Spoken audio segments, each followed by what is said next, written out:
We have 4 children, Gabriel and Judah, Dara and Ben, 2 of whom are married, one's in college, and our second son died a year and a half ago.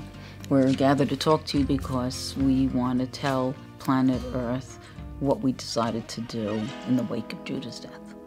When Judah died and we were finishing sitting Shiva, we decided that we wanted to do something that would be productive, that would be for the community, that would commemorate him in a positive way. His happy times were in Yavne. He loved Yavne, and we wanted to do something for Yavne.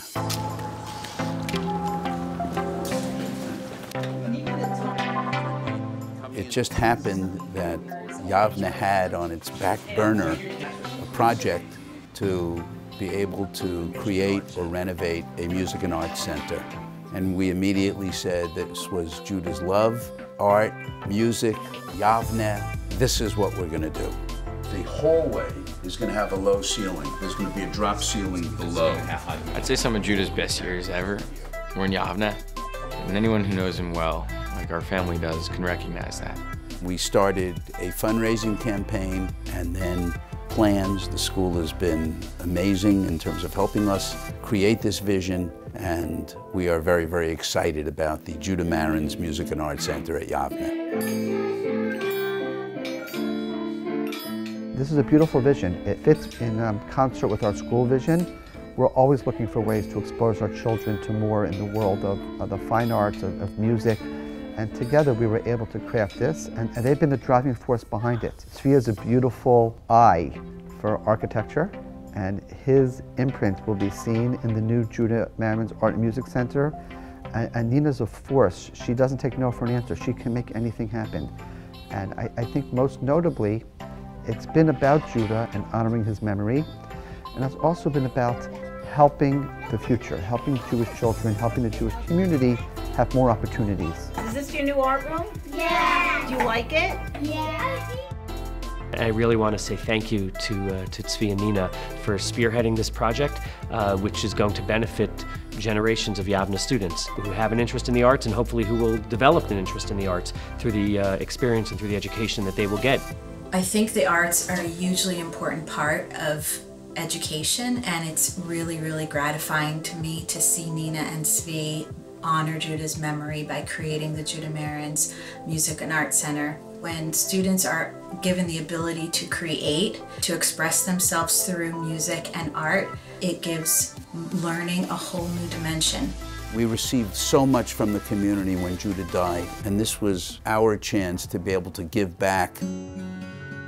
We wanted at once to share that he had been tormented and took his life. But we also wanted to share what an incredible human being he was, intellectually, spiritually, academically, and artistically.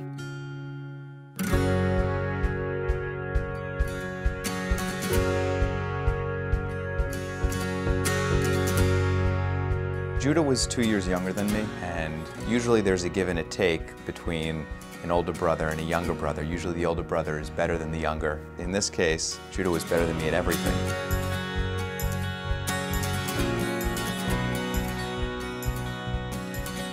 Judah was kind, Judah was very smart, Judah was very handsome, and he was a good brother. When I was younger, he would, pull my hair and punch me.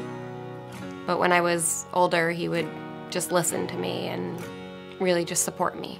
And a lot of his insight and laser focus and passion, I could see it germinating when he was a kid, when he would look at an object and then recreate it in a really special way for a child.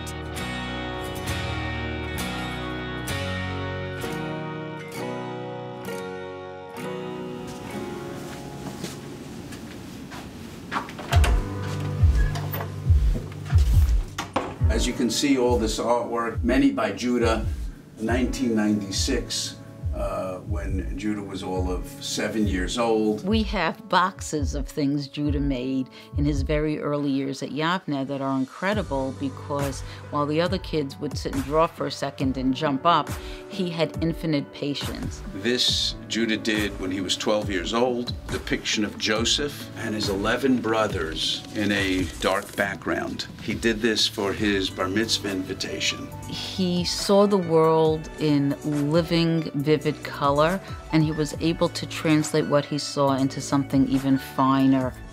Similarly with the music, he started playing piano at a very early age. And we even have some memories of, in this house when it was under construction, everything was sealed off but like a piano in the middle of a construction zone, and there's little like 6-year-old Judah playing the piano in the pile of dust with the jackhammers around him. This clip is the essence of Judah. He knows he's performing, he starts the piano, he does it slowly, and then all of a sudden, boom. That particular clip, he was 10 years old. And at the time, he played like that regularly. It was only after he died when we pulled this out that we really saw and heard how incredibly talented he was for such a young age. But he went from playing the piano to saxophone and then violin. And then the acting, which he did a lot in grade school, but also in high school. Nothing could possibly be more satisfactory. He loved the stage. No more words from you. Brooklyn's not good enough for you anymore. He was the lead in, I think, 7 out of 8 plays at Ramaz, and that included every year they do a musical and a drama. Sounds fine to me. I'll join it, Miss Greenewald. How does it sound to you, Harvey? So abracadabra? Abracadabra? He had started a magic business as a little kid, doing birthday parties for the neighborhood, and then it turned into performing at other things. It was very entrepreneurial in terms of what he did with the magic. When Judah was 13, it was the Second Intifada, and Judah felt the need to do something. So he suggested having a magic show locally in town so we could raise money for bulletproof vests. There were 250 people who came, but it raised $8,000. And the following year, when Israel Fund actually honored him as a young person who had made this contribution. He was the star of the school play. He was the musician, the magician who entertained. He always found a way to brighten people's lives.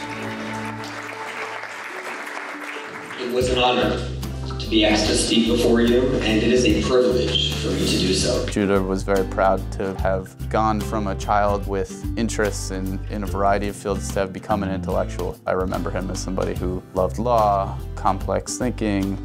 My name is Judah Marans. My grandfather, Paul Kembler, Opa, we called him, was born in 1920 in Frankfurt am Main, Germany. In 1939, just around the time he would have begun law school, he was instead deported to the Sachsenhausen concentration camp outside Berlin. My grandfather is not around to see me in law school. It would have made him feel so good knowing that here I am attending law school as he wanted to but couldn't.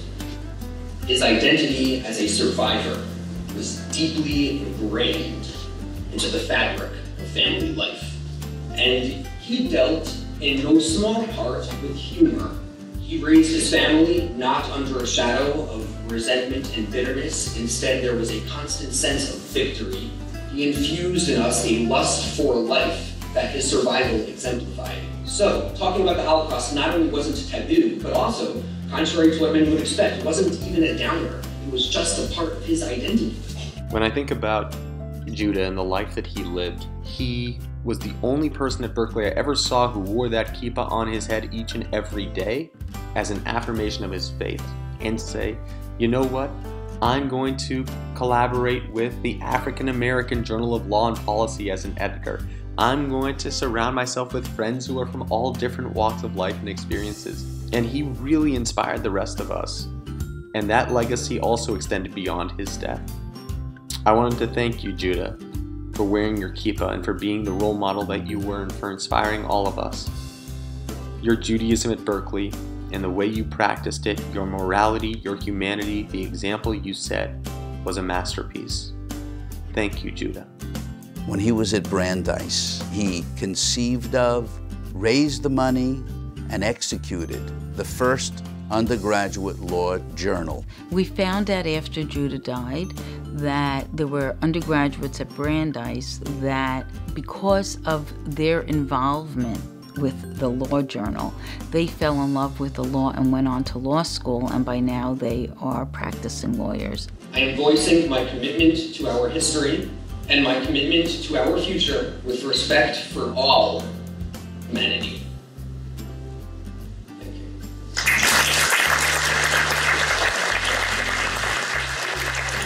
After he died, some of his professors said, like, you know, we've never had a student like Judah. You could see in his eyes how much he cared.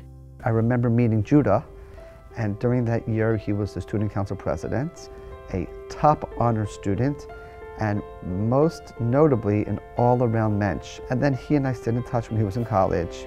He wanted to go into teaching. He wanted to join Teach for America. He is the type of person that you meet once and he makes an indelible impression upon everyone that he meets. Judah and I were friends for a very long time.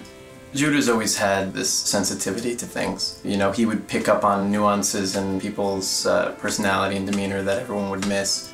He cared very deeply about his friends, and he had this hypersensitivity to what was going on in their lives. He wanted to really learn people, really understand them.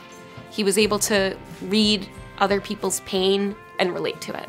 I miss just being real with him and like feeling really accepted and loved, and that you could be so fully you. That was the world he wanted to live in. That was the world he lived in. Up until he was no longer with us, we had no idea how many lives he really touched. Strangers reached out to us and shared stories about how he had deeply connected with them from all walks of life. What struck me the most were all of the messages on Facebook. Hundreds of people who were writing public and private messages to us, and it wasn't them just extending their condolences, it was people telling us stories about Judah and how he impacted their lives. Everybody takes bad news personally, but particularly when it has to do with something that no one usually talks about, suicide. And instead of retreating and putting this, what in other families might have been a family secret, in the closet, Nina used it as a teaching moment for the entire community. When we learned that Judah died, we immediately knew that we owed it to him to no longer keep this a secret. Mental health is such a quiet, shameful, unknown stigma even today. I wish we could have reached out to the world from a mountaintop, because maybe we could have accessed people who could have helped him better. My dream is that you have an annual physical, you should have an annual mental health physical too.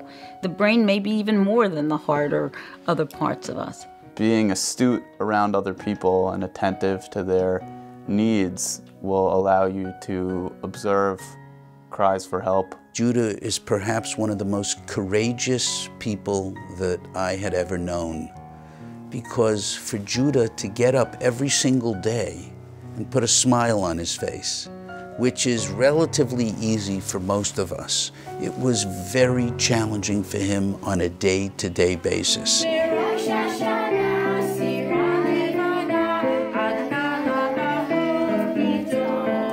To see the Judah Marans Music and Art Center through the eyes of an elementary school student and know just how amazing the center is going to be, it's exciting. I wish I could go back.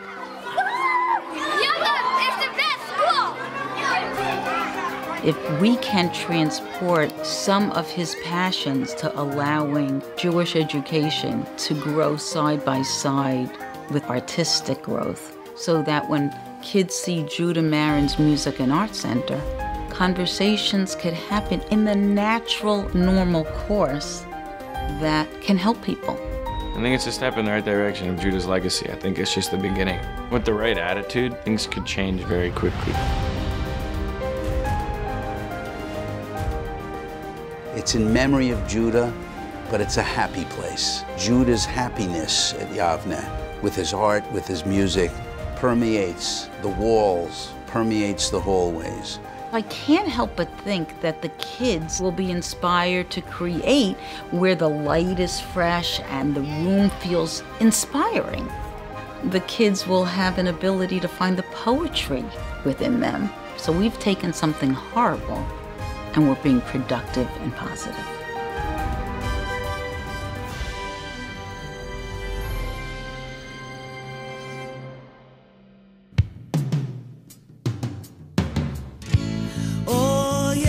עבר זמן, נסעת לחפש רחוק מכאן, ואני מחכה לך. או ילד שלי בעולם, ציפור אדם כמו כולם, מחפש את האופק.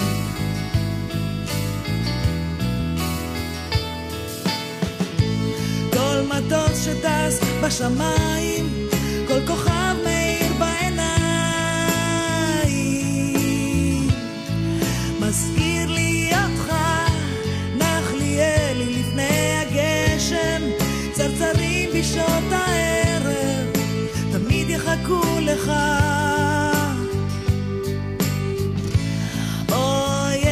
כששקט אני יושבת במרפסת לנגן מנגינות געגוע. או ילד תשתדל להגיע לכאן מהר, ככה אני מבקשת בשקט.